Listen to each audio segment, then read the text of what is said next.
আসসালামু আলাইকুম বন্ধুরা, তনিমাস লাইফে আবার আপনাদেরকে স্বাগত। তো আমি আর একটা নতুন ভিডিও নিয়ে চলে এসেছি। আশা করছি আপনারা সবাই ভালো আছেন বন্ধুরা, আমিও ভালো আছি। তো আজকে আমি আবার একটা কাটাকাটি দেখাবো আপনাদেরকে। আমার হাতে আলু আছে, এই যে সুন্দর একটা আলু আপনারা দেখতে পাচ্ছেন।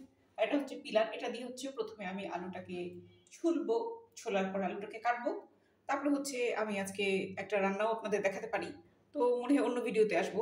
তো ঠিক আছে, এখন আমি আলুটাকে কিভাবে ছুলি সেটা দেখেন। এটা দিয়ে অবশ্য আপনারা সবাই অনেকেই কম বেশি ছোলেন, জানেন। কিন্তু যেহেতু আমাকে অনেকেই প্রশ্ন করে যে আমি যেহেতু চোখে দেখি না, আমি কীভাবে ছুলতে পারি। তো এটা এই যে দেখেন, এখানে হাত দিলে কিন্তু বোঝা যাচ্ছে খোসাটা কোন দিকে আছে এবং খোসাটা কোন দিকে নাই। আজকে একটা কথা বলি, সেটা হচ্ছে ভিডিওর শুরুতে আমাদের ক্যামেরাম্যান ভাই কিন্তু অনেক জাপানিজ ভাষা জানে, বুঝছেন। তো তার সাথে একটু কথা বলবো। ভাইয়া বলেন তো, আলুকে জাপানি ভাষায় কি বলে? জাগাইমো। বাহ, এ তো দেখলেন আপনারা ফাঁকে দিয়ে একটা ভাষাও শিখে ফেললেন। তাহলে বুঝেন আমার ভিডিও দেখলে কত লাভ আপনাদের। হ্যাঁ, একটু আগে 1 থেকে 10 পর্যন্ত শিখেছি। হ্যাঁ, আমি আবার বলে দিচ্ছি, ঠিক আছে? যারা শিখতে চায় তারা আলু কাটার ফাঁকে ফাঁকে জাপানিজও শিখতে পারে। অবশ্যই। জাপানিজে 1 কে বলে ইচি, 2 কে বলে নি, 3 কে বলে সান, 4 কে বলে ইয়ন, 5 কে বলে গো, 6 কে বলে রোকু, 7 কে বলে নানা, 8 কে বলে হাচি, 9 কে বলে কিও, আর 10 কে বলে জু। তো একটা আমি বলে দিচ্ছি, ঠিক আছে? ইচি নি সান ইয়ন গো রোকু নানা হাচি কিওজু। এটা হচ্ছে জাপানিজে 1 থেকে 10। আর আলুকে বলে হচ্ছে জাগাইমো, ঠিক আছে? আর শিখায় না আজকে। আচ্ছা, আজকের ভিডিওতে একটু কি রাখেন, বুঝছেন না? আমরা যদি সব একবার শিখাই দিই তাহলে তো আচ্ছা আচ্ছা, আর ঠিক বলবো না, আছে। তাই না? মানুষকে একটু আকর্ষণে রাখতে হবে। আলু কাটা তো অনেক সহজ। আমি এতদিন ছুরি দিয়ে কাটতেছিলাম। ও, যাক এই যাক। জন্যই তো আমার রান্নার সময় অনেক টাইম লাগে। আচ্ছা, এখন হচ্ছে আমি আলুটাকে কেটে ফেলতেছি। আচ্ছা আমি আজকে আলুকে একটু বড় বড় করেই রাখবো। আচ্ছা, 4 টুকরোই আমি করবো আলুকে, অত বেশি করার দরকার নেই। বুঝছি। আলুর উপরে মানবিকতা দেখাচ্ছেন। হ্যাঁ। বেশি ছোট হয়ে গেলে আচ্ছা, বেশি এখানে আমি পিস একটা হয়ে কথা যাচ্ছে। বলি। আচ্ছা, মাঝে মাঝে হচ্ছে আলুর এখানে হাত দিলে পরে হুম, কেমন একটু খাদা খাদা বা হাতে একটু কেমন ঠেকে। হ্যাঁ। এটা আমি অন্ধদের জন্য বলতেছি, ঠিক আছে? যারা আমার দৃষ্টি প্রতিবন্ধী, আচ্ছা অন্ধ বলাতে আবার কেউ মাইন্ড করবেন না, কারণ আমার ভিডিও বেশিরভাগই মানুষ দেখে হচ্ছে যারা হচ্ছে চোখে দেখেন তারা, ঠিক আছে?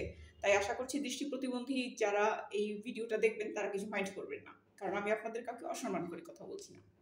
তো যারা চোখে দেখে তারা কিন্তু এখানে কালো দেখে, ভালো দেখে, অনেক কিছু দেখে। কিন্তু এখন আমরা যারা চোখে দেখি না, সেই ক্ষেত্রে এখানে কিন্তু মাঝে মাঝে অবশ্যই হাত দিয়ে দেখবেন যে এই জায়গাটা ধরতে কেমন লাগতেছে, ঠিক আছে? যদি স্মুথ হয়, এই যে দেখেন এই জায়গাটা কিন্তু অনেক স্মুথ, আর এই জায়গাটা কিন্তু ধরতে একটু অন্যরকম লাগতেছে। নিশ্চয়ই রাসেল ভাইয়া দেখতেও একটু আপনার অন্যরকম লাগছে। তাহলে এই জায়গাটা কিন্তু একটু শক্ত হবে, এই জায়গাটাকে কিন্তু একটু সাইজ করে একটু পুরো একটু ফেলে দিব আমি, ঠিক আছে? এবং কিছু কিছু আলুর কিন্তু একটু খোপ খোপ মতো থাকে, তার মানে ওই জায়গাটা কিন্তু ভালো থাকে না। বড় আলুর ক্ষেত্রে হয়, এগুলো রাসেল ভাই জানে। সেটা মানে হালকা পচেও যায় আর কি আবার। হ্যাঁ হ্যাঁ, না পচলে তো মানুষ মানে সাইড দিয়ে লাইক হালকা একটু পছন্দ ওটা তো মানুষ বুঝতেই পারে, সেটা সমস্যা নেই। ওটা তো আপনাদের হাতে ঠেকবেই, নরম নরম লাগবে, গন্ধ পাবেন, অনেক কিছু হবে, ঠিক আছে? তো এরকম একটু চেঁচে দিলে পরে কিন্তু ওই যে শক্ত শক্ত যেটা, সেটা হচ্ছে মানে সেরে যাবে, ঠিক আছে? আচ্ছা, এখানে একটু ভিডিওটা পজ করেন। আচ্ছা, পাশে একটা ভিডিওতে দেখা যাচ্ছে আর কি, যে আপনার বাটি এখানে অনেকগুলো কেটে রাখছেন, ঠিক আছে? ওগুলা হ্যাঁ হ্যাঁ, আমি আগেই কেটে ফেলেছি। তো ঠিক আছে, এখানে একটু পজ দেন, আমরা আরেকটা কাজ নিয়ে আসতেছি।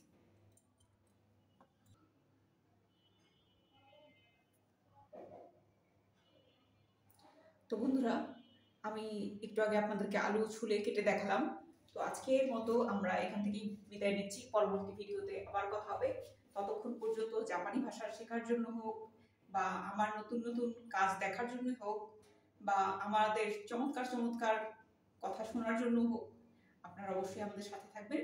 এবং সাথে থাকার জন্য কি করতে হবে ওটা তো আপনারা জানেনই, আমাদের চ্যানেলটিকে সাবস্ক্রাইব করতে হবে এবং হচ্ছে নোটিফিকেশন অন করে রাখতে হবে, এবং বেশি বেশি শেয়ার করতে হবে বন্ধুরা, যাতে হচ্ছে আমি আপনাদেরকে আরো চমৎকার চমৎকার ভিডিও দেখাতে পারি। তো ঠিক আছে, সবাই ভালো থাকুন।